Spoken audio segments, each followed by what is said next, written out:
10 Reasons Why Madara is the Greatest Shonen Villain. Madara is a fan favorite among the Naruto fanbase and the anime community as a whole.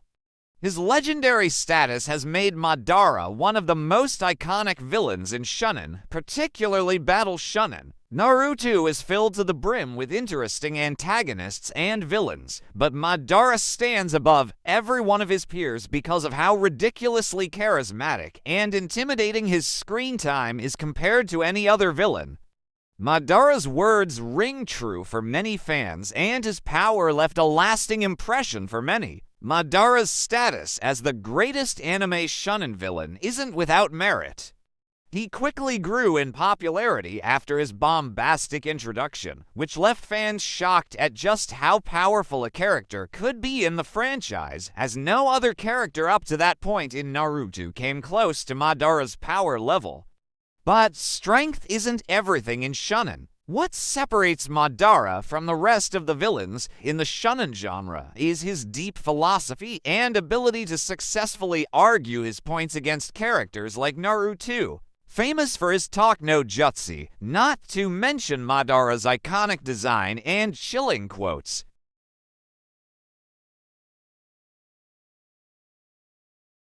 Madara's design in Naruto is iconic among the fanbase for his crimson red armor and flowing black hair. His character design may be simple, but it packs a punch for any fan of Naruto because Madara is the most recognizable antagonist in the franchise for his presence on screen. At a glance, Madara's design is one of the most iconic designs in the series. But what makes Madara truly stand out from the rest of the antagonists in Naruto is his confidence and stage presence during any of his scenes, particularly when his Mangekyo Sharingan is activated. Madara as a character was first mentioned fairly early in the original Naruto series, but as the anime progressed, Madara's lore was expanded until he became a mythic figure for many fans, until his eventual revival for his first real appearance that wasn't part of any flashback. The lore surrounding Madara gave conflicting accounts of the type of person he was in life, but what was clear across the series was that Madara was a shinobi like no other, and his name was feared across the world by even the most powerful shinobi. As the rival to the first Hokage, Hashirama, Madara's status as a legendary shinobi only grew as more information about the first Hokage was revealed. With every instance of Hashirama gaining notoriety as a mythic figure in the Leaf Village's lore, Madara's infamy only grew to match and in some cases surpass the first Hokage's status. Being the only other person to rival the god of shinobi, Madara truly etched his name into shinobi history as a legendary warrior. Soon after his partial revival, Madara challenged the 5 Kage to a fight and promptly defeated each one without a sweat. As one of the most humbling moments in anime, the 5 Kage, supposedly the strongest shinobi in the world, each were easily defeated by Madara's overwhelming power. For most of the fight, Madara held back and toyed with his opponents, using the battle as an opportunity to test out his jutsu and play with the 5 Kage before taking his exit to capture Naruto and the Ninetales. Madara showed the 5 Kage his true power and made each one tremble beneath the overwhelming might of his full Susanoo, something that shocked even Tsunade and made the 5 Kage truly lose the will to fight after Madara's display of power. Throughout the fight, Madara threw insult after insult at his opponents, taking every opportunity to belittle them and their philosophy, especially the Will of Fire. Before the Hidden Leaf Village existed, the Senju and Uchiha clans were at constant war with each other.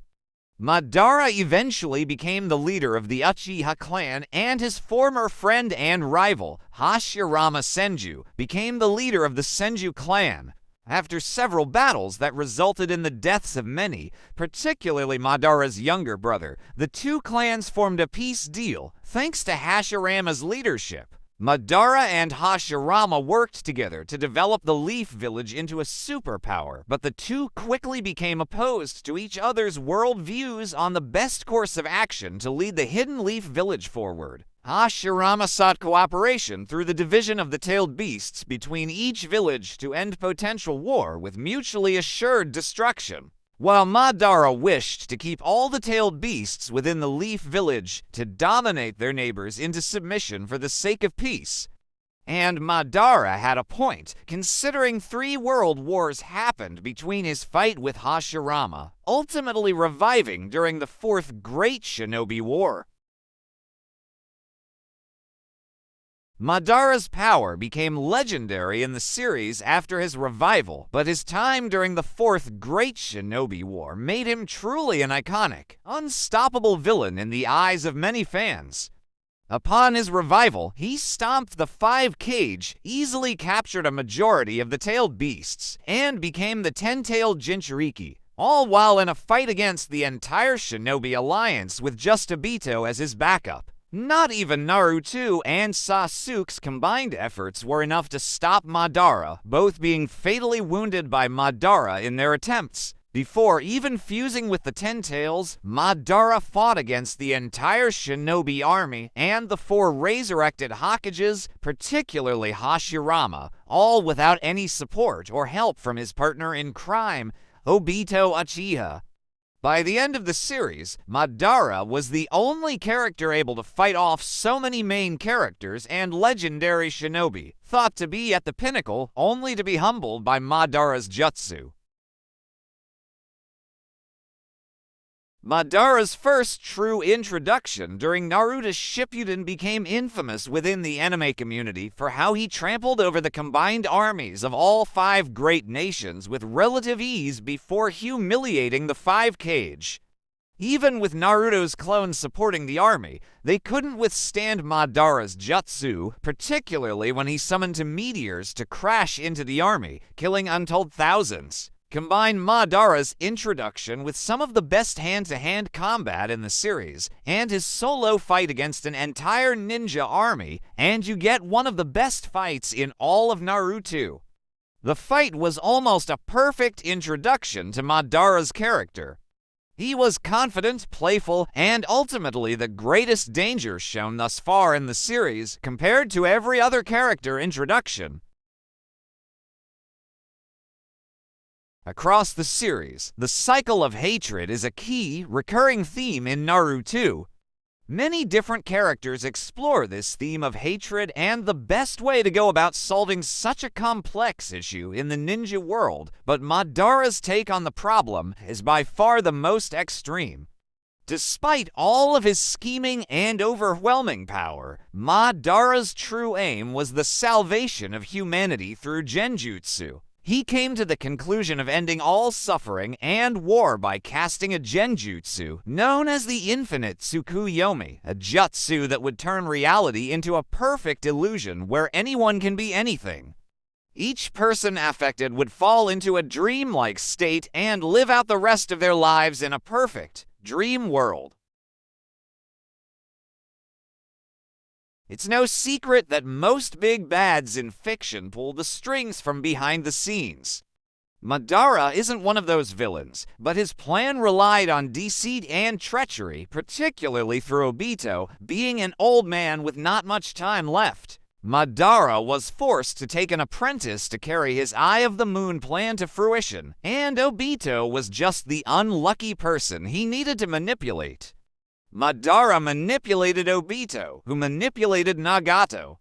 But Black Zetsu manipulated them all through Madara. Being the chief villain behind most of the series, Madara may not have been alive, but his presence and goals lived through Obito's actions. The Akatsuki was merely a tool Obito used to further Madara's Eye of the Moon plan, and while Obito ultimately wasn't loyal to Madara, he still pursued the same goal and helped Madara return from the grave, even if it wasn't Obito's intention. Don't forget that Madara's entire plan was created after he translated the ancient text of the Uchiha, which Black Zetsu had altered years before. Upon Madara's arrival on the battlefield, he quickly sought to capture all remaining tailed beasts single-handedly. While Obito had to form the Akatsuki and slowly capture Jinchuriki for over a decade, Madara appeared and captured all of them by himself at the same time.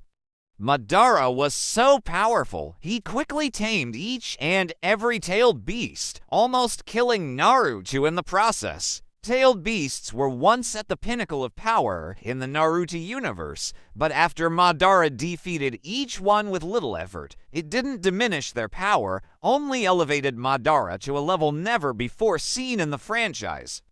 Naruto, with all his chakra and the power of the Nine Tails, couldn't compare to Madara's own chakra and jutsu.